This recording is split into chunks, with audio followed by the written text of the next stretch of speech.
Hello friends, मेरा नाम doctor Subhash Mishra है और मैं एक माइक्रोबायोलॉजिस्ट हूँ। बहुत ही इम्पोर्टेंट टॉपिक पे आज डिस्कस कर रहे हैं और टॉपिक है ल्यूकोरिया। इस वीडियो में हम बात करेंगे ल्यूकोरिया क्या है, इसके क्या कारण हैं, ल्यूकोरिया होने पे क्या सिम्टम्स देखने को मिलता है, डायग्नोसिस के क्या प्रोसेस हैं, किस टेस्ट के आधार पर डायग्नोस किया जा सकता है। साथ ही हम चर्चा करेंगे इसके ट्रीटमेंट के बारे में। फिर बात करेंगे होम रेमेडीज़ क्या है, घर पे इसको हम कैसे ठीक कर सकते हैं। साथ ही इसके प्रिवेंशन के क्या तरीके हैं, कैसे इससे बचा जा सकता है। और फिर विस्तार में बात करेंगे कब आपको डॉक्टर से संपर्क करने की ज़रूरत है। तो चलिए वीडियो में मेरे साथ बने रहें और चलिए वीडियो को शुरू करते हैं।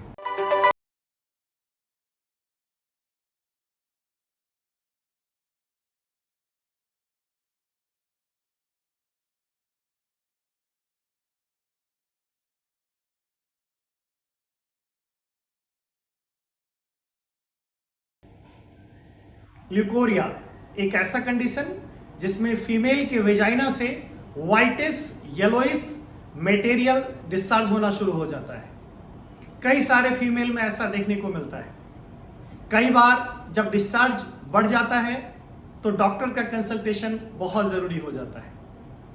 जब बात करते हैं इसके कारण के बारे में, क्या कॉज है ल्यूकोरिया का, तो मुख्यतः इसके 3 कारण हैं। जब नंबर 1 कारण के बारे में बात करेंगे, जो सबसे पहला है, तो वो कारण क्या है, वो है हार्मोन का फ्लक्चुएशन होना। जो एस्ट्रोजन हार्मोन है उसका मेंस्ट्रुअल साइकिल के समय, प्रेगनेंसी के समय या मेनोपॉज के समय अगर उसके लेवल में फ्लक्चुएशन होता है तो इसके वजह से भी वेजाइनल डिस्चार्ज शुरू हो जाता है और ल्यूकोरिया देखने को मिलता है। जब हम सेकेंड नंबर पे बात करते हैं, जो दूसरा सबसे इंपॉर्टेंट कारण है वो है इन्फेक्शन। कई बार बैक्टीरिया का, यीस्ट का यानी फंगस का इन्फेक्शन देखने को मिलता है जिसके वजह से वेजाइनल डिस्चार्ज होना शुरू हो जाता है। और जो तीसरा नंबर, थर्ड इंपॉर्टेंट कारण है, वो कारण है कि कई बार कुछ फीमेल को कुछ पर्टिकुलर प्रोडक्ट से, सॉप से इरिटेशन होता है, एलर्जी होता है और इसकी वजह से भी इस प्रकार का डिस्चार्ज आना शुरू हो जाता है। तो ये जो मुख्य 3 कारण मैंने बताया, चाहे वो हार्मोन के लेवल में फ्लक्चुएशन होना या फिर किसी पर्टिकुलर मटेरियल का बॉडी में इरिटेशन होना या फिर किसी बैक्टीरिया या फंगस का इन्फेक्शन होना। चलिए अब बात करते हैं कि क्या सिम्टम्स क्या होता है, जो ल्यूकोरिया का पेशेंट है उसमें क्या सिम्टम्स देखने को मिलता है। तो जैसा मैंने इंट्रोडक्शन में कहा कि इस पेशेंट का जो सबसे पहला सिम्टम होता है वो होता है व्हाइटिश या स्लाइटली येलो मटेरियल वेजाइना से डिस्चार्ज होना शुरू हो जाता है। इसका जो वॉल्यूम है वो धीरे धीरे बढ़ जाता है। साथ साथ कई बार इसमें अनप्लीजेंट ऑर्डर आना भी शुरू हो जाता है। इचिंग का जो कंडीशन है वो सामान्यतः नहीं होता है। तो जो सबसे इंपॉर्टेंट चीज़ है वो क्या है कि व्हाइट या स्लाइटली येलो मटेरियल का डिस्चार्ज होना, उसका वॉल्यूम फिर धीरे धीरे बढ़ता चला जाता है और साथ साथ जो है उसमें अनप्लीजेंट ऑर्डर आना शुरू हो जाता है, एक महक सा आना शुरू हो जाता है। चलिए अब बात करते हैं डायग्नोसिस के बारे में कि लैब में कैसे पता करेंगे, कौन सा टेस्ट करेंगे, किस टेस्ट के आधार पे बात करेंगे कि इस पेशेंट को ल्यूकोरिया है।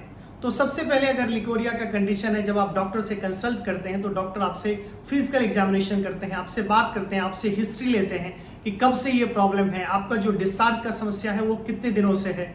इसके साथ साथ जब इंपॉर्टेंट बात करते हैं, जो गायनोकोलॉजिकल एक्सपर्ट है, जो गायनोकोलॉजिस्ट हैं, वो क्या करते हैं, वो पेल्विक एग्जामिनेशन करते हैं कि अगर आपके जो वेजाइना है, जो सर्विक्स है, उसके अंदर किसी प्रकार का इन्फेक्शन तो नहीं है, किसी प्रकार का इरिटेशन तो नहीं है। साथ साथ जब हम लेबोरेटरी टेस्ट के बारे में बात करते हैं तो वेजाइनल कल्चर करते हैं, वेट माउंट टेस्ट करते हैं। तो इस प्रकार से हम लैब में आइडेंटिफाई करते हैं, डायग्नोस करते हैं कि पेशेंट के अंदर ल्यूकोरिया है या नहीं। चलिए अब बात करते हैं इसके ट्रीटमेंट के बारे में। जब इसके ट्रीटमेंट के बारे में बात करेंगे तो सबसे पहले समझना होगा कि अगर डिस्चार्ज नॉर्मल है तो फिर केवल जो कंडीशन है वो डॉक्टर उस पेशेंट का कंडीशन को सुपरविजन करते हैं और फिर बहुत ज़्यादा मेडिकेशन की ज़रूरत नहीं है। लेकिन अगर इन्फेक्शन किसी बैक्टीरिया का है तो एंटीबायोटिक देना होगा, अगर कोई फंगल इन्फेक्शन है तो एंटी फंगल ड्रग देना होगा। लाइफ स्टाइल में देखना होगा कि अगर किसी पर्टिकुलर प्रोडक्ट से इरिटेशन है तो उसको स्टॉप करना होगा। और साथ साथ यह भी इंपॉर्टेंट है कि पेशेंट के अंदर में कोई क्रोनिक डिजीज तो नहीं है, कोई क्या पेशेंट डायबिटिक तो नहीं है, तो इस सब चीज़ों पे भी ध्यान देने की ज़रूरत है। चलिए अब बात करते हैं बहुत इंपॉर्टेंट टॉपिक होम रेमेडीज के बारे में, उपचार के बारे में, कैसे इसको घर पे ठीक करें। 4 बात, 4 इंपॉर्टेंट पॉइंट। पहला, हाइड्रेशन, ज़्यादा से ज़्यादा मात्रा में पानी पीना है। जब आप ज़्यादा से ज़्यादा मात्रा में पानी पीते हैं, ज़्यादा से ज़्यादा यूरिन का प्रोडक्शन होता है, और ऐसे कंडीशन में क्या होता है कि जो यूरिनरी ट्रैक में अगर कोई बैक्टीरिया है, कोई फंगस है, तो वो फ्लश आउट हो जाता है यूरिनेशन के दौरान। नंबर 2, प्रोबायोटिक प्रोडक्ट लेना है। प्रोबायोटिक प्रोडक्ट का मतलब क्या है? ऐसा प्रोडक्ट को लेना है जो आपके बॉडी में सप्लीमेंट्स का काम कर रहा है। इससे बॉडी का अंदर जो नेचुरल स्टेट है वो बना रहता है, उससे इम्यूनिटी आपकी बूस्ट होती है। और नंबर 3 जो इंपॉर्टेंट चीज हम जिस पे डिस्कस कर रहे हैं वो क्या है? Apple cedar vinegar. इसका आप इस्तेमाल करते हैं एक्सटर्नल जेनिटेलिया पे, तो इससे क्या होता है, जो इन्फ्लामेशन है, जो सूजन है, उसमें भी कमी आती है। जो इसके साथ साथ एंटी इन्फ्लामेटरी एक्शन के साथ साथ जो ऑर्डर है, जो अनप्लीजेंट ऑर्डर आ रहा है, उसको वो भी बैलेंस होता है। इसके साथ साथ टी ट्री ऑयल, आप tea tree oil small amount में भी अफेक्टेड एरिया पे इस्तेमाल कर सकते हैं। इससे भी क्या होता है, इससे भी जो इन्फ्लामेशन है उसमें कमी आती है। एंटीसेप्टिक नेचर का ये होता है। तो आप ये 4 चीज इस्तेमाल करेंगे तो निश्चित रूप से आप इस तरीके के प्रॉब्लम से बचेंगे। चाहे मैंने हाइड्रेशन के बारे में कहा, ज़्यादा से ज़्यादा पानी के बारे में बात किया, हमने बात किया कि आपको क्या करना है, प्रोबायोटिक प्रोडक्ट लेना है। हमने आपको बताया कि एप्पल जो है सीडर विनेगर है उसका इस्तेमाल कर सकते हैं अफेक्टेड एरिया में, इससे सूजन और जो ऑर्डर आ रहा है, महक आ रहा है, उसमें कमी आएगी। साथ साथ मैंने कहा टी ट्री ऑयल का भी आप इस्तेमाल कर सकते हैं अफेक्टेड एरिया में, एंटीसेप्टिक नेचर का होता है, इससे भी इन्फ्लामेशन में कमी आएगी। चलिए अब बात करते हैं इससे कैसे प्रिवेंशन क्या हो, बचाव क्या है, कौन सा ऐसा तरीका है कि हम लिकोरिया के शिकार हो ही नहीं। तो इसके लिए कुछ इंपॉर्टेंट बात जो मैं डिस्कस करने जा रहा हूं उस पर ध्यान देने की जरूरत है। सबसे पहले बात, जो अंडर गारमेंट्स हैं वो अंडर गारमेंट्स क्या होना चाहिए, ब्रीदेबल होना चाहिए। इसके साथ साथ मैं क्या कह रहा हूं, मैं कह रहा हूं कि आपको क्या करना है, जो जेनिटल एरिया है उसको अल्ट्रा हाइजीन रखना है, क्लीन रखना है। साथ साथ अगर पेशेंट के अंदर कोई क्रोनिक डिजीज है, डायबिटीज है, तो उसको भी कंट्रोल रखने की जरूरत है। और लास्ट कि अनसेंटेड प्रोडक्ट का इस्तेमाल करिए, कोई ऐसा प्रोडक्ट जो आपको इरिटेशन दे रहा है तो उसका इस्तेमाल नहीं करना है। चलिए अब बात करते हैं कब आपको डॉक्टर से मिलने की जरूरत है।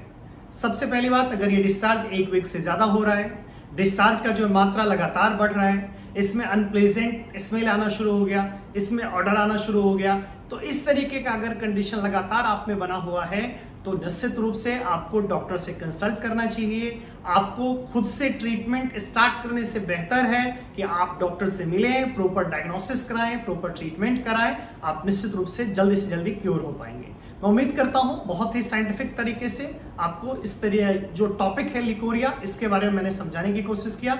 अगर वीडियो समझ में आया हो तो प्लीज़ वीडियो को लाइक करें, अपने फ्रेंड्स तक शेयर करें।